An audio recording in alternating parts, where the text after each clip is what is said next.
This week, even though we had a Security Council meeting on Ukraine, Middle East is still the focus of all diplomatic efforts. First, on Syria. The fast development of Syria conflict may astonish many people, especially the rebel groups now took both Aleppo and Hama, which triggered another round of escalations and displacement. What does the Secretary General have to say about all the situations?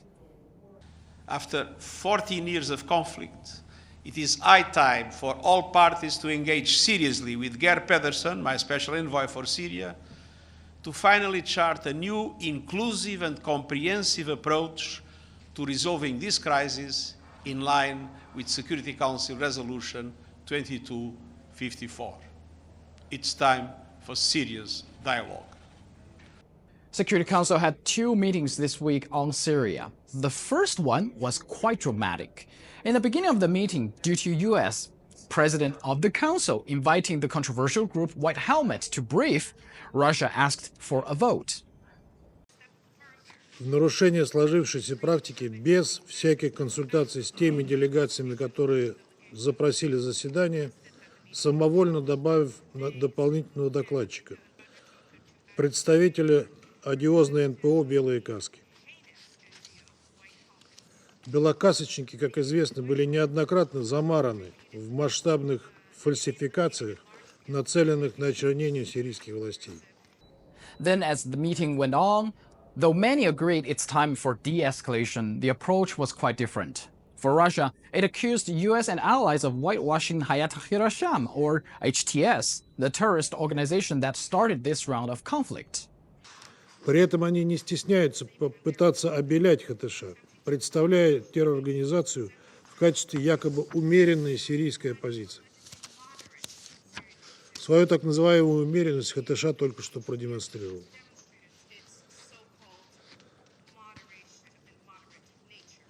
Подобные двойные стандарты недопустимы, и борьба с международными террористическими формированиями, признанными таковыми Советом Безопасности ООН, должна быть безусловно продолжена. And then the US fought back. The representative from the Russian Federation is in no position to lecture us on this issue, particularly when it props up regimes that sponsor terrorism around the world. Also, director of the White Helmet briefed the council. Here is his claim about White Helmet. وأنا بصفتي مدير للدفاع المدني السوري الخوذ البيضاء أقول لكم بأن الدفاع المدني السوري هو منظمة حيادية. He basically accused Syrian government from the very beginning to the end. سوريا حضارة عمرها 7000 عام، ولكن النظام السوري حول سوريا إلى ممر للميليشيات الإرهابية وإلى دولة عبور وتصنيع وعبور للكبتاغون إلى كافة الدول العربية. Does that sound neutral? Well, you draw the conclusion. But when Aleppo is under occupation of the rebel group, how is the safety of UN staff? Is the UN staff safe in this escalation of conflict? We have over 52 staff members, national and international, currently in Aleppo.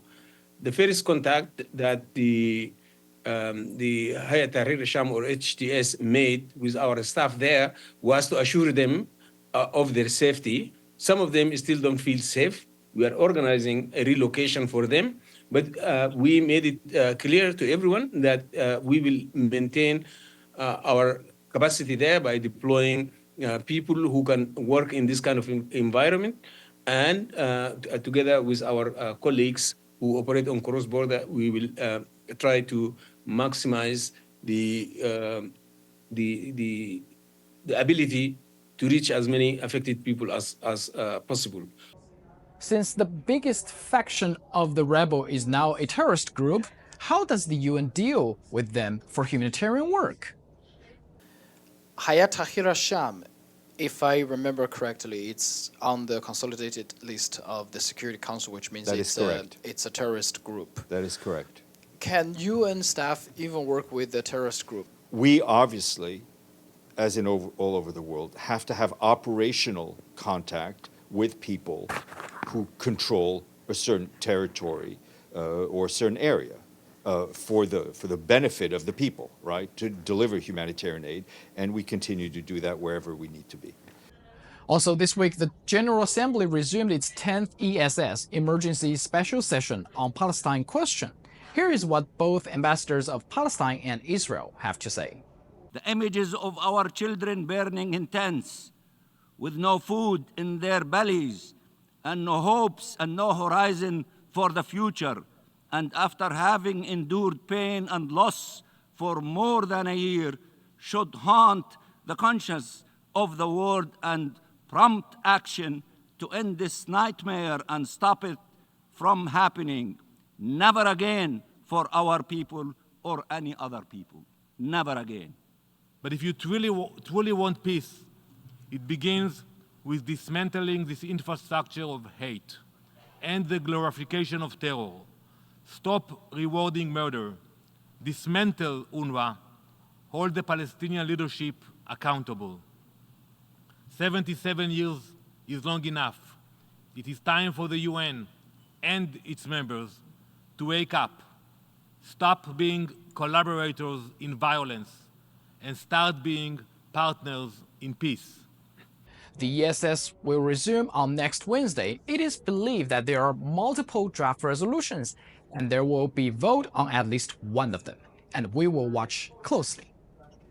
But this week, UNRWA also announced it halts humanitarian activities through the major border crossing in Gaza, Karim Shalom. How's everything going now?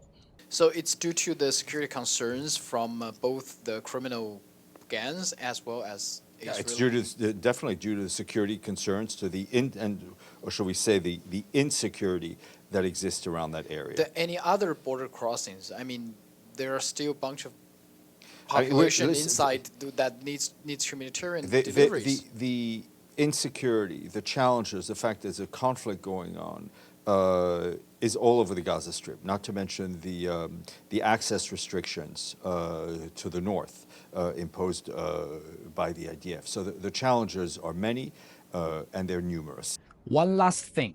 This Thursday, UN kicked off its traditional holiday bazaar. All proceeds will go to assist children in vulnerable situations around the world.